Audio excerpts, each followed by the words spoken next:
ನಮಸ್ತೆ ಸ್ನೇಹಿತರೆ, ಬಿಟ್ಯು ಯೂಟ್ಯೂಬ್ ಚಾನಲ್ಗೆ ನಿಮಗೆಲ್ಲರಿಗೂ ಆತ್ಮೀಯ ಸ್ವಾಗತ. ಇಂದಿನ ನಮ್ಮ ವಿಡಿಯೋದಲ್ಲಿ ಶುಂಠಿಯ ಅಧಿಕ ಇಳುವರಿಗಾಗಿ ಮಾಡುವ ಕಾರ್ಯಗಳಲ್ಲಿ ಒಂದಾದ ಬೆಡ್ಗಳ ಮೇಲೆ ಮಣ್ಣನ್ನು ಹರಡುವ ಪ್ರಕ್ರಿಯೆ ಮತ್ತು ಅದರ ಪ್ರಾಮುಖ್ಯತೆ ಹಾಗೂ ಕಾಂಡ ಕೊರೆಯುವ ಹುಳುಗಳ ನಿಯಂತ್ರಣದ ಬಗ್ಗೆ ತಿಳಿದುಕೊಳ್ಳೋಣ.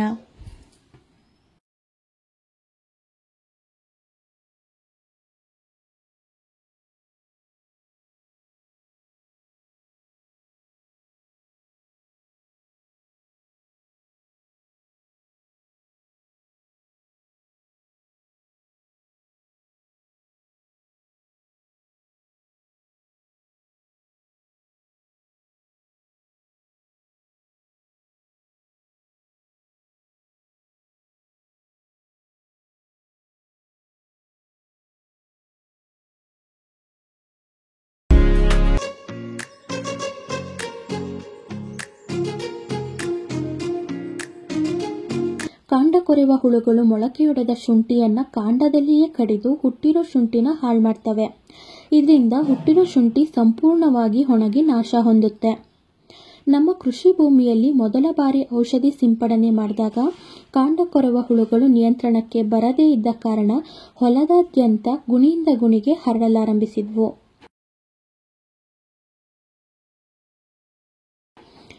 ಇದರ ಕಾರಣ ನಾವು ಮತ್ತೊಮ್ಮೆ ಔಷಧಿನ ಸಿಂಪಡಣೆ ಮಾಡಬೇಕಾಗಿ ಬಂತು.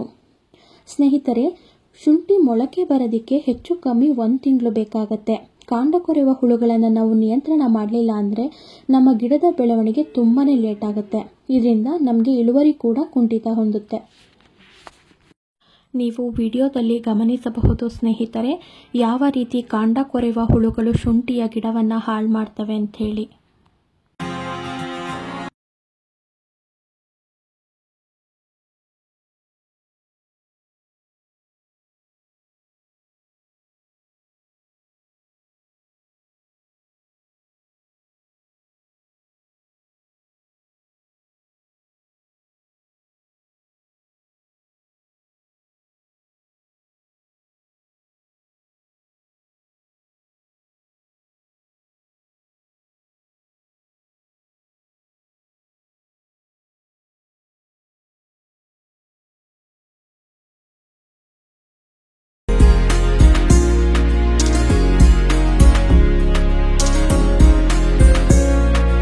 ಈ ಹುಳುಗಳ ನಿರ್ವಹಣೆಗಾಗಿ ನಾವು 1 ಎಕರೆ ಕೃಷಿ ಭೂಮಿಗೆ ಸರಿಸುಮಾರು 300 ಲೀಟರ್ ನೀರಿನಲ್ಲಿ ಮ್ಯಾಕ್ರೋಫರ್ಟ್ ಔಷಧಿಯನ್ನು 500 ಗ್ರಾಂನಷ್ಟು, ಸಾಫ್ ಔಷಧಿಯನ್ನು 750 ಗ್ರಾಂನಷ್ಟು, ಆಗ್ರೋಮಿನ್ ಔಷಧಿಯನ್ನು 300 ಗ್ರಾಂನಷ್ಟು, ಅಗಡಿ ಔಷಧಿಯನ್ನು 500 ml ಬಳಸಿ ಮಿಶ್ರಣ ಮಾಡಿ ಸಿಂಪಡಣೆ ಮಾಡಿದ್ದೀವಿ.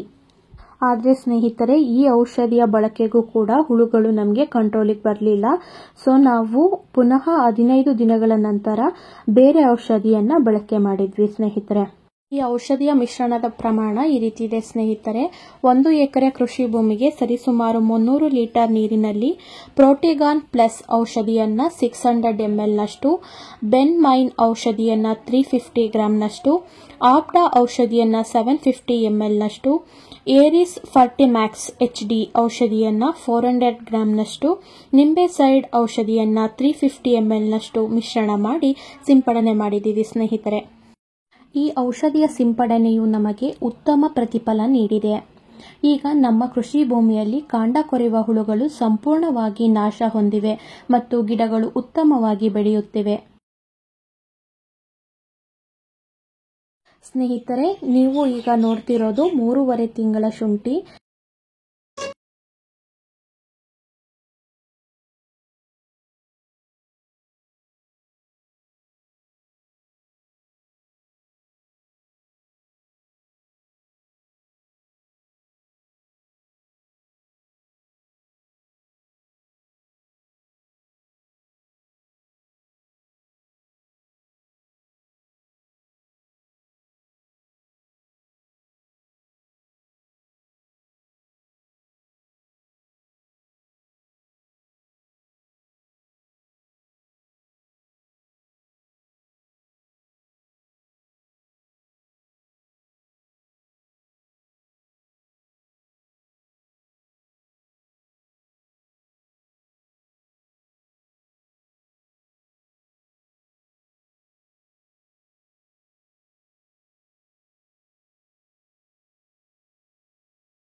ಉತ್ತಮವಾಗಿ ಹರಡಲು ಮತ್ತು ಹೆಚ್ಚಿನ ಶುಂಠಿಯ ಇಳುವರಿಗಾಗಿ ಬಂದಿರೋ ಶುಂಠಿ ಗಿಡಗಳ ಬುಡಕ್ಕೆ ಬೆಡ್ಗಳ ನಡುವಿನ ಚರಂಡಿಯ ಮಣ್ಣನ್ನು ಬಗೆದು 1/4 ಇಂಚು ಬೆಡ್ಡಿನ ಮೇಲೆ ಕೂರುವಂತೆ ಹರಡಬೇಕು.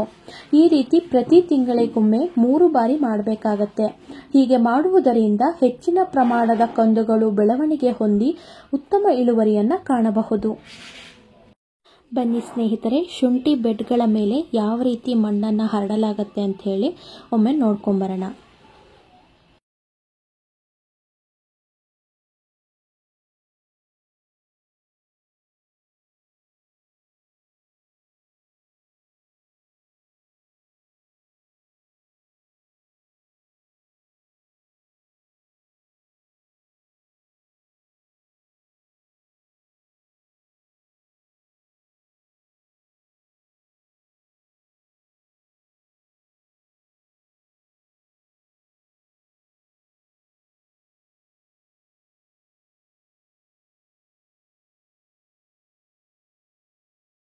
ನಾವು ಮಲೆನಾಡಿಗೆ ಸಮೀಪವಾಗಿರುವುದರಿಂದ ಸ್ವಲ್ಪ ದಿನಗಳ ಹಿಂದೆ ಧಾರಾಕಾರ ಮಳೆಯಾಗಿದ್ದ ಕಾರಣ ಶುಂಠಿ ಬೆಡ್ಗಳ ಮೇಲಿನ ಮಣ್ಣು ಕೊಚ್ಚಿ ಹೋಗಿ ಭೂಮಿಯೊಳಗಿನ ಶುಂಠಿಯು ಮೇಲ್ಭಾಗದಲ್ಲಿ ಗೋಚರಿಸಲಾರಂಭಿಸಿತ್ತು. ಈ ರೀತಿ ಮೇಲ್ಭಾಗದಲ್ಲಿ ಗೋಚರಿಸುತ್ತಿರುವ ಶುಂಠಿಯ ಮೇಲ್ಭಾಗಕ್ಕೆ ಮಣ್ಣನ್ನು ಬಗೆದು ಹಾಕುವುದರಿಂದ ಕಂದುಗಳ ಬೆಳವಣಿಗೆಯು ಸಾಧ್ಯವಾಗುತ್ತದೆ.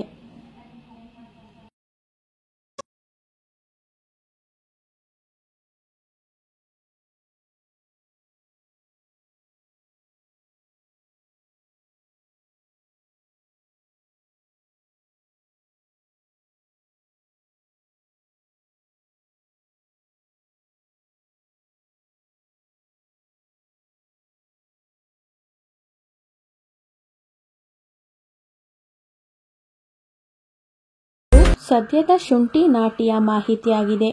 ನಾವು ನೀಡಿದ ಮಾಹಿತಿ ನಿಮಗೆ ಇಷ್ಟವಾಗಿದ್ದಲ್ಲಿ ಮತ್ತು ಉಪಯುಕ್ತವಾಗಿದ್ದಲ್ಲಿ ಲೈಕ್ ಮಾಡಿ, ಶೇರ್ ಮಾಡಿ, ಸಬ್ಸ್ಕ್ರೈಬ್ ಮಾಡಿ. ಇಲ್ಲವಾದಲ್ಲಿ ಡಿಸ್ಲೈಕ್ ಮಾಡಿ. ಧನ್ಯವಾದಗಳು.